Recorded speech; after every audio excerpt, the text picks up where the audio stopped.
வேதாரண்யம் தொகுதி சட்டமன்ற உறுப்பினரும் முன்னாள் அமைச்சருமான OS மணியம் அவர்களிடம் கேட்கலாம். சார் வணக்கம் சார்.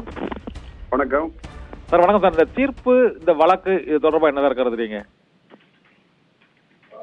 அதாவது ஒரு தேவையில்லாத ஒரு வழக்க திமுக சட்டம் வேட்பாளர் போட்டி பதிவு செய்து நீதிமன்றத்தில் அவருடைய நேரத்தையும் வீணடிச்சு, எங்களுடைய நேரத்தையும் வீணடிச்சு தேவையில்லாத வழக்கு பதிவு செஞ்சுட்டாரு. நல்ல தீர்ப்பு கிடைத்திருக்கிறது. நியாயம் வெற்றி பெற்றிருக்கிறது. மகிழ்ச்சி.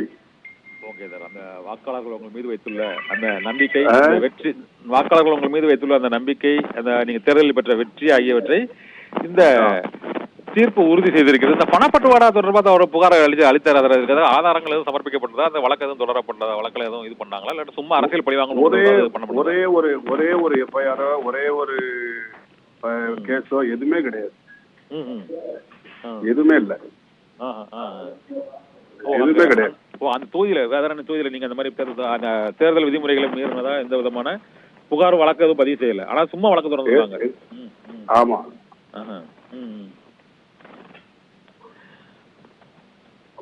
இப்போ வேதரத்னம் எவ்வளவு வாக்கு வாங்க சார்? நீங்க எவ்வளவு வாக்கு வித்தியாசத்துல வெற்றி பெற்றீங்க சார் அந்த தொகுதியில? 12,791 வாக்குகள் அதிகம் பெற்று நான் வெற்றி பெற்றேன். ஓ, சரி சரி சரி.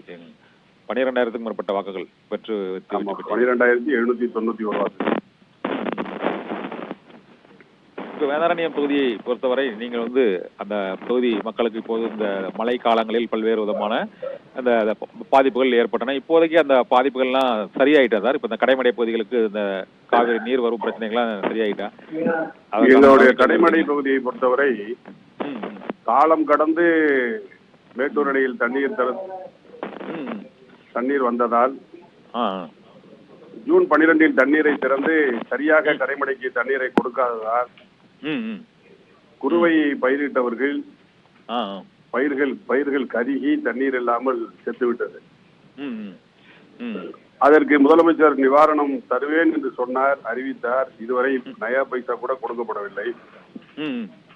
விவசாயிகள் அதற்காக வருத்தப்படுகிறார்கள், வேதனைப்படுகிறார்கள். சம்பாவும் காலம் கடந்து நஞ்சை பயிர், அதாவது காவிரி பாசன நிலங்களில் பயிரிட்ட அந்த பயிர் காலம் கடந்து பயிரிட்டதால் அண்மையில் பெய்த மழையால் அழிந்து விட்டது. ஓ, சரி. அது குறித்து எவரும் பார்வையிடவும் இல்லை, கணக்கெடுக்கவும் இல்லை, எதுவுமே இல்லை. விவசாயிகள் கடந்த 3 வருடங்களாக இந்த ஆட்சியில் எதுவுமே பலனின்றி இன்றைக்கு தவித்துக் கொண்டிருக்கிறார்கள்.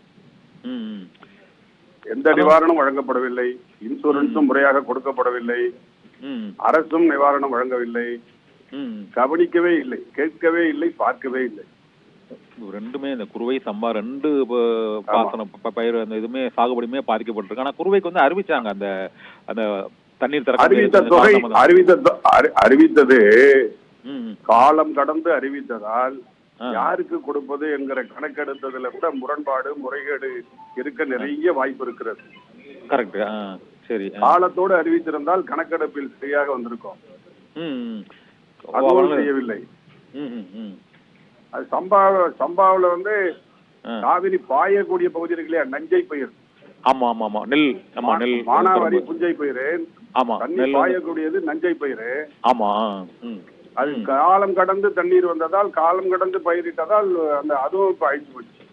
ஓ, இப்ப சம்பாவுக்கும், ஆனா சம்பாவுக்கு நிவாரணம் கோரி ஒன்றும் போராட்டங்கள் ஒண்ணு நடந்த மாதிரி தெரியல சார். குருவைக்கு பெரிய அளவுல நடந்தது, அந்த அறிவிச்சாங்க. குருவைக்கே அறிவிச்சது கொடுக்கலங்கிறதுனால அப்படியே இதுவும் போராட்டங்கள். விவசாய சங்கங்கள் மாவட்ட ஆட்சியர் அலுவலகத்தில் முறையிடுவதோடும் கலெக்டர்கிட்ட முறையிடுவதோடும் அப்படி இருக்கு. சரி சரி. ஆனா குருவைக்கு கடுமையான சேதம் ஏற்பட்ட போது முதலமைச்சர் நாகப்பட்டினத்திலையும் திருவாரூர்லயும் 3 தினங்கள் தங்கியிருந்தார். ஆமா. ஒரு நிலத்தை கூட போய் பார்க்கல, ஒரு விவசாயி கூட சந்திக்கல, எந்த சேதத்தையும் பார்க்கல. இருந்தே அவர் பார்க்கல. ஓஹோ, சேதமடைந்ததை பார்க்கல. ஆனா அறிவிச்சாங்க. அறிவிச்சாருனாக்க எடப்பாடியார் ஹெக்டேருக்கு 20,000 கொடுத்தாரு. சரி. அப்ப இவர் 75,000 கேட்டார். சரி. இப்ப இவங்க எவ்வளவு? இவர் 13,500 தான் அறிவிச்சிருக்காரு. 13,000 அதையும் கொடுக்கல. அதுவும் கொடுக்கல. அறிவிச்சதோட சரி, அதுவும் கொடுக்கல.